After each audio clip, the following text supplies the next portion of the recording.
Om Awigenam Astu Nama Sidam. Om Sidirastu Astu Tatsastu. Om Swastiastu. Sahabat UB TV dimanapun berada, kembali lagi berjumpa dengan saya, Romo Mangku I Gusti Ngurah Susanta, dalam program Mutiara Iman Hindu. Perjumpaan kali ini kiranya saya akan membawakan materi dengan judul Karma Yoga, Jalan Menuju Kebahagiaan. Kiranya judul ini perlu kita pahami bersama berkaitan dengan tugas-tugas umat manusia di alam ini adalah untuk menciptakan kebahagiaan. Tetapi perlu diketahui bersama, pandangan Hindu di dalam mencari atau di dalam mewujudkan kebahagiaan itu ada sesuatu hal yang perlu diperhatikan bersama, yaitu merupakan tujuan akhir daripada agama Hindu, kebahagiaan sejati, yang di dalam Weda disebutkan dengan Moksatam Jagadita Saididarna. Inilah kebahagiaan yang dituju di dalam pandangan Hindu. Tentunya ke jalan kebahagiaan itu sendiri banyak sesuatu hal yang perlu kita perhatikan di dalam mengisi kehidupan ini. Kalau kita melihat dari tata bahasanya, karma yoga terdiri dari dua kata, karma dan yoga. Merupakan bahasa Sanskrit atau bahasa Sanskerta. Karma artinya perbuatan, yoga itu sendiri artinya menuju kebahagiaan. Nah, di sini dalam hal ini karma yoga kalau kita petik kembali di dalam konsep Hindu, itu adalah merupakan salah satu bagian dari catur yoga. Apa itu catur yoga? Catur yoga itu terdiri dari Bhakti Yoga, Karma Yoga, Jnana Yoga, dan Raja Yoga. Pertanyaannya sekarang, nah kenapa yang diulas di Karma Yoga? Tentunya begini. Dalam kaitannya, di dalam kita mengisi kehidupan ini, kita pahami bersama, setiap perbuatan itu akan menimbulkan buah atau hasil. Nah, hasil inilah yang disebut dengan karma. Nah, karma ini di dalam pandangan Hindu, tentunya kita harus spesifik memaknai, boleh dikatakan bahwa setiap perbuatan seseorang di alam ini itu akan memiliki karma dan akan dipertanggungjawabkan sendiri oleh pribadinya masing-masing. Tentunya karma di sini ada bisa berupa karma buruk, bisa berupa karma baik. Ini yang perlu kita perhatikan. Di dalam ajaran agama Hindu, ruwa beneda, dua perbedaan ini selalu ada di dalam kegiatan atau di dalam setiap gerak daripada umat sedharma. Tetapi yang perlu kita bahas di sini adalah bagaimana kita mewujudkan kebahagiaan itu sendiri di dalam mempersiapkan diri untuk menuju kepada tujuan akhir daripada pandangan agama Hindu, yaitu moksha. Nah, ini yang perlu kita pelajari. Ada beberapa hal yang perlu kita pahami bersama. Karma yoga adalah jalan untuk mencapai kesempurnaan hidup atau jagadita. Tugas dan tanggung jawab yang perlu kita perhatikan di sini adalah bagaimana sekarang di dalam kehidupan ini kita harus mampu mewujudkan perbuatan yang mengarah atau yang dapat menciptakan kebahagiaan itu sendiri. Baik kebahagiaan di dunia maupun di akhirat nanti atau di alam sunya loka. Yang jelas begini, di dalam konsep pandangan Hindu, yang pada dasarnya perbuatan seseorang itu dilandasi oleh catur yoga, bhakti yoga, karma yoga, jnana yoga, dan Raja Yoga itu hendaknya sesuai dengan porsi predikat masing-masing.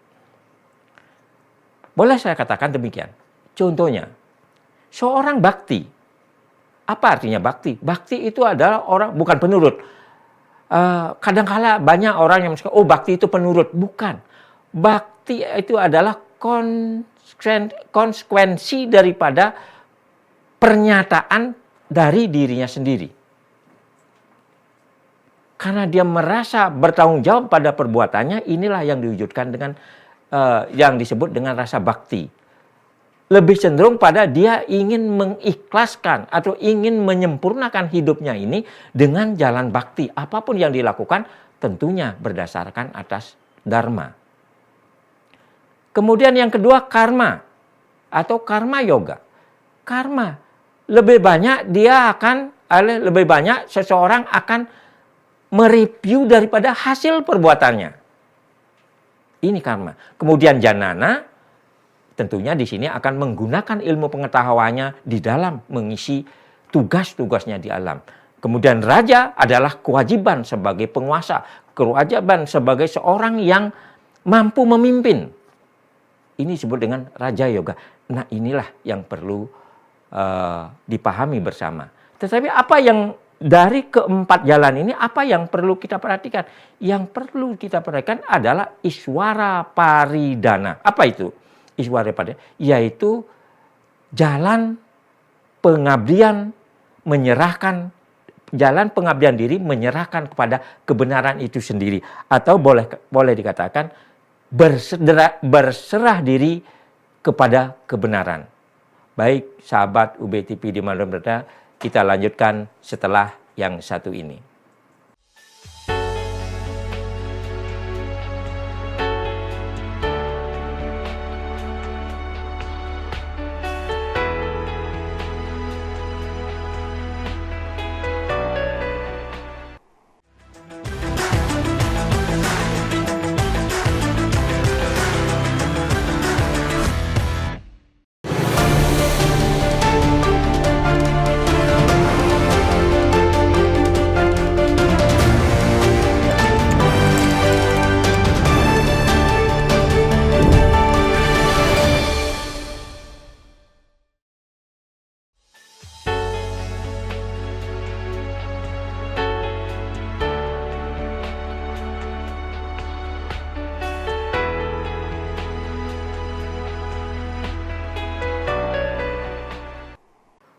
Sahabat UBTP, perlu kita ketahui bahwa apapun yang kita lakukan di dunia ini, tentunya kita harus mengacu kepada perbuatan baik atau dharma itu sendiri. Karena di dalam beberapa syair Weda, banyak sekali kita dituntun untuk melakukan perbuatan baik.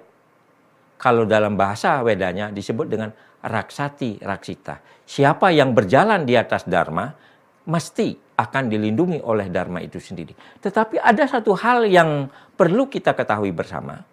Di dalam seseorang di dalam melakukan tugas dan kewajibannya di alam ini harus mengetahui apa yang harus dia lakukan itu bukanlah haknya dia sendiri.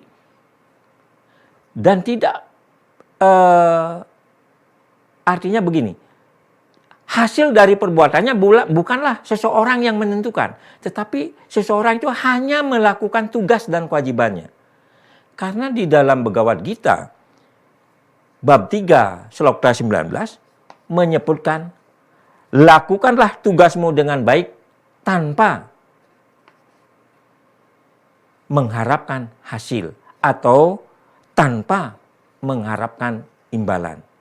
Ini jelas sekali bahwa di dalam melakukan tugas, bahwa seseorang itu tidak boleh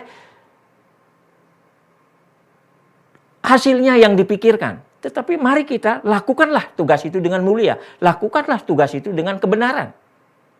Nah, tentunya kalau kita sudah melakukan kebenaran sesuai dengan dharma, otomatis ya masalah hasil, masalah sesuatu yang kita nikmati, otomatis Tuhan akan memberikan anugerah. Ini yang dikatakan bahwa manusia atau seseorang tidak boleh memikirkan hasilnya terlebih dahulu. Tetapi lakukanlah kegiatan itu dengan baik, sesuai dengan dharma, sesuai dengan ajaran dharma. Kalau di dalam bahasa Wedanya disebut dengan tasmadi kertanam karma bawati. Jelas. Di sana ada karma, bawati adalah jalan pengabdian, karma, perbuatan, bawati adalah jalan pengabdian. Kalau sudah kita mengabdi di jalan dharma, hasilnya mesti akan kita. Nah ini. Kemudian di dalam Sloka Bhagavad Gita bab 2 ayat atau Sloka 47 menyebutkan yang hanya dimiliki adalah hak untuk berkarya. Yang hanya dimiliki adalah hak untuk melakukan suatu perbuatan atau berkarya. Tetapi hasilnya bukan seseorang yang menentukan atau artinya apa? Hasilnya itu tidak bisa seseorang akan, kalau saya berbuat ini tentu ini hasilnya, tidak demikian. Tetapi tentunya hasilnya adalah sesuai dengan perjalanan dharma itu sendiri. Karmasya diksate alesu kadasana makama. Itu jelas sekali bahwa apa yang kita lakukan jalannya ditunjukkan oleh Tuhan, tetapi atau jalannya ditunjukkan oleh Brahman atau Ide Sang Hyang Widi atau Tuhan, tetapi hasilnya seseorang tidak bisa menentukan dirinya sendiri. Kalau saya berbuat ini hasilnya tentunya ini, tidak.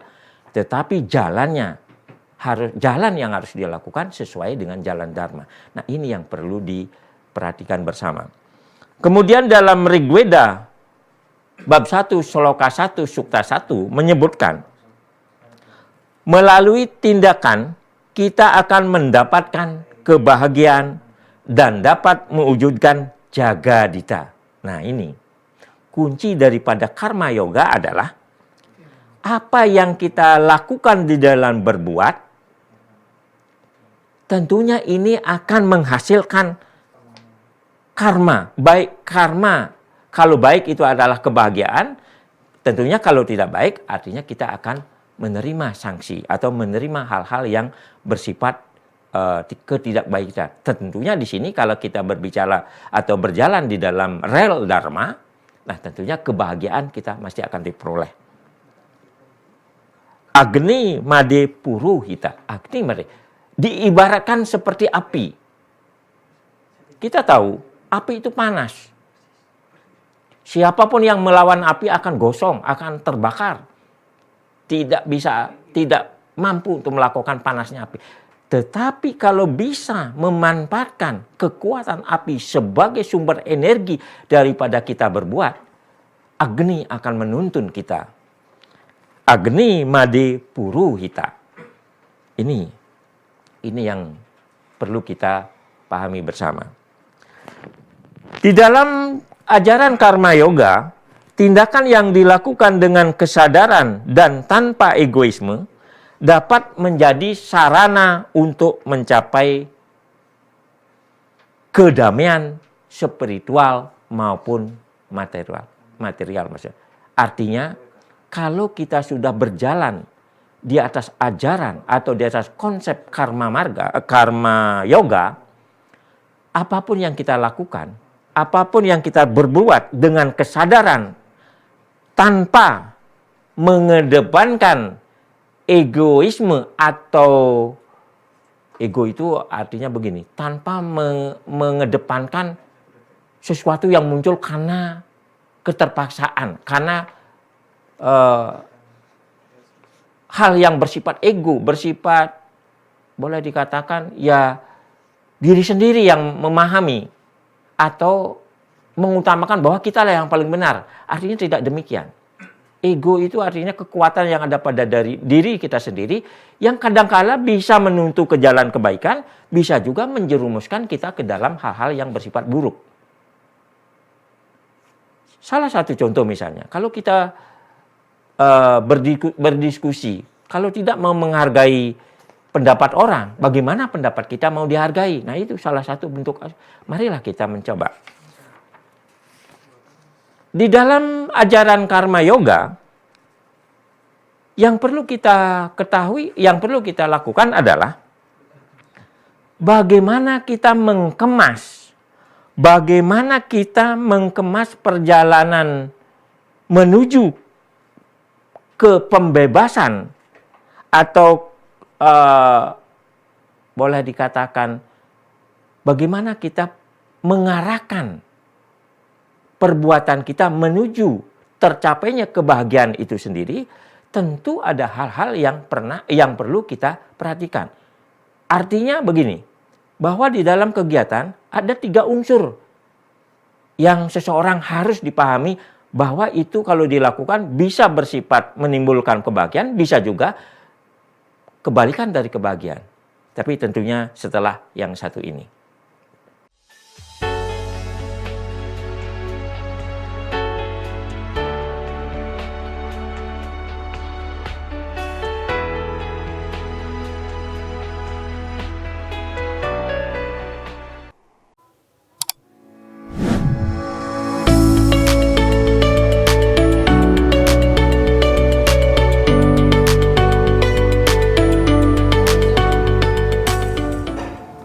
Hai Sobat UB Radio. Halo Sobat UB Radio. Halo Sobat UB Radio, balik lagi sama aku Tasya Kristi di program Jajal Kuliner. Jajal Kuliner. Jajal Kuliner, program yang ngajak kamu keliling cari makanan enak, terjangkau, bikin kenyang, dan pastinya bikin ngiler juga.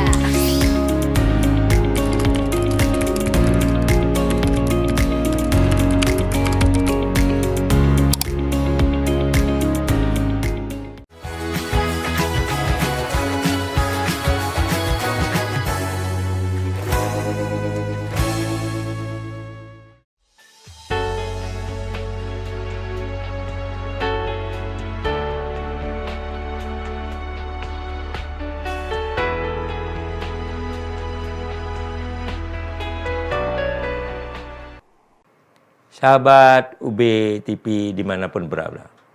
Yang perlu kita perhatikan di dalam melaksanakan tugas di alam ini sesuai dengan jalan Dharma, ada di dalam tubuh seseorang, ada 3 hal yang sebenarnya kita harus perhatikan dengan seksama.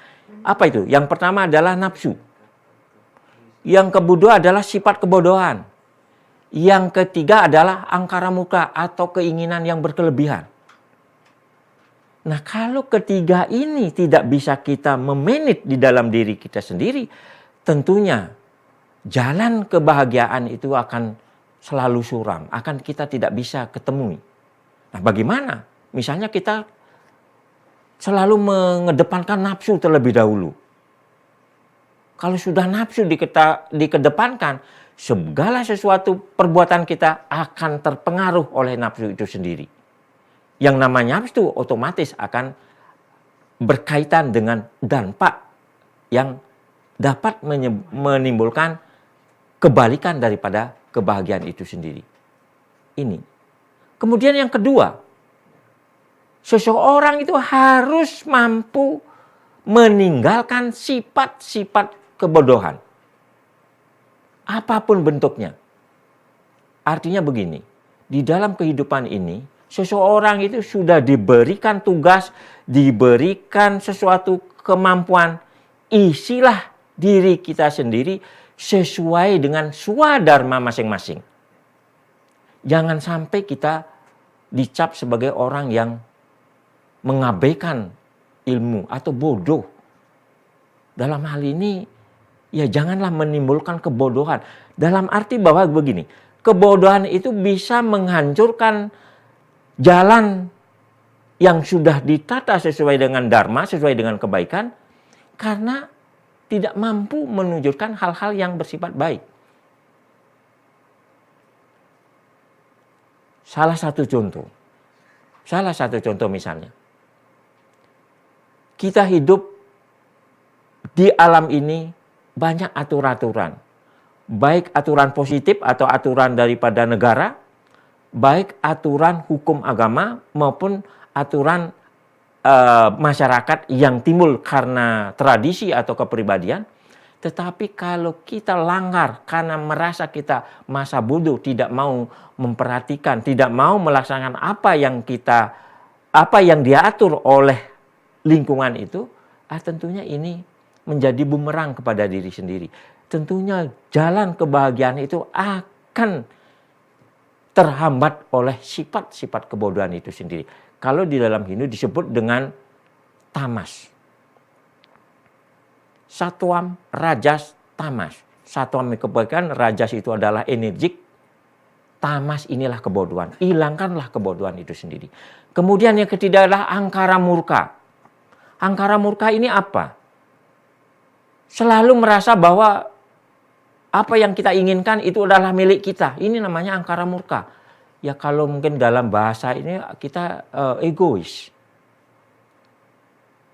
Semua itu adalah milik kita. Angkara murka, harus orang punya 1, kita harus punya 10. Wah, ini suatu hal yang berdampak pada diri kita sendiri di dalam menapakkan diri kita menuju ke jalan dharma itu sendiri, atau kebaikan itu, atau kesejahteraan itu sendiri.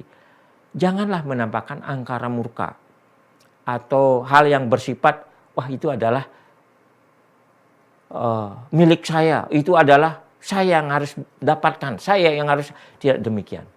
Nah ini, ada beberapa hal yang harus diperhatikan di sini, di dalam mengisi kehidupan ini.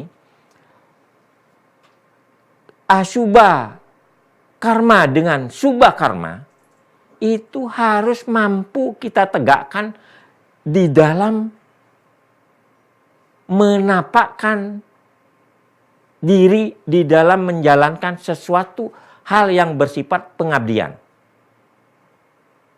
Mana yang bersifat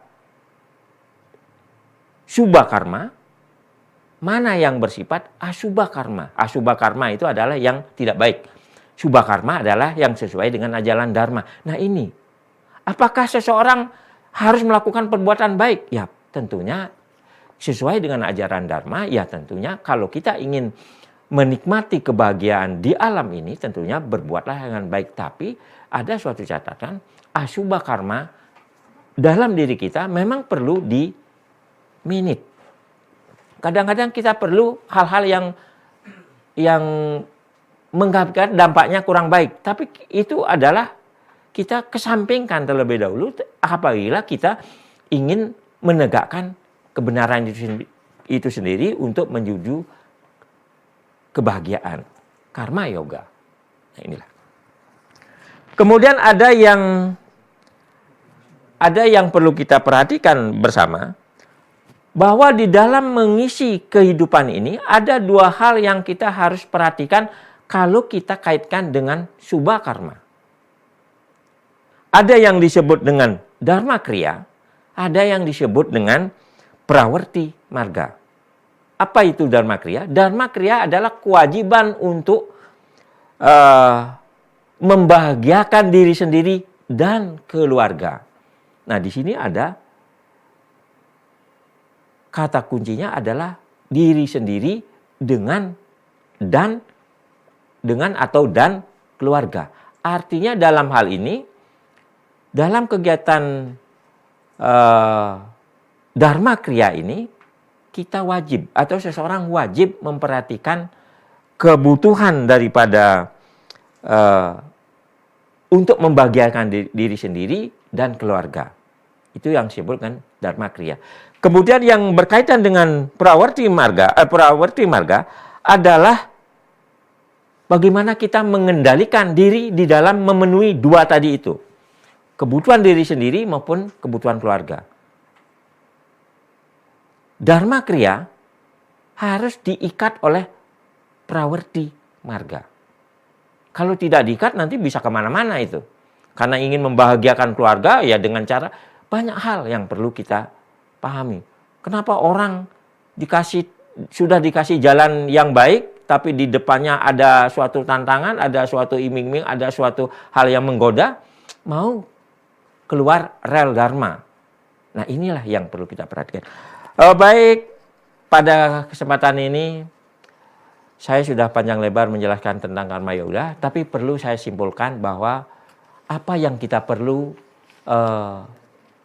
ambil manfaatnya di dalam melakukan atau di dalam melaksanakan perbuatan karma yoga itu sendiri.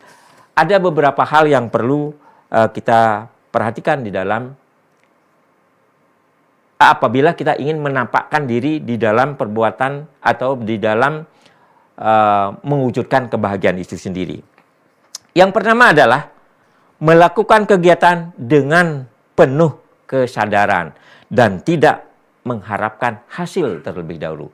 Kita harus sadar dulu dalam perbuatan apapun kita lakukan perbuatan, kita harus sadar bahwa itu adalah tugas yang harus dilakukan. Mampu atau tidak, nah ini tentunya diri sendiri yang akan menentukan. Tetapi tidak memikirkan hasilnya terlebih dahulu. Kemudian yang kedua, tindakan yang dilakukan tanpa memikirkan bahwa artinya begini, bukan tanpa memikirkan, artinya memikirkan sesuatu yang di depan kita ada penghalang. Jangan memikirkan penghalangnya terlebih dahulu.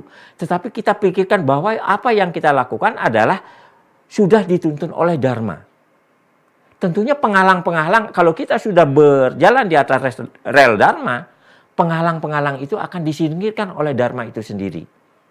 Kemudian yang ketiga adalah wujudkanlah unsur bakti, unsur yakin bahwa diri kita sendiri mampu untuk melakukan. Kemudian yang selanjutnya, menciptakan hubungan harmonis antara kita dengan lingkungan itu sendiri. Dengan Tri Hitakarana.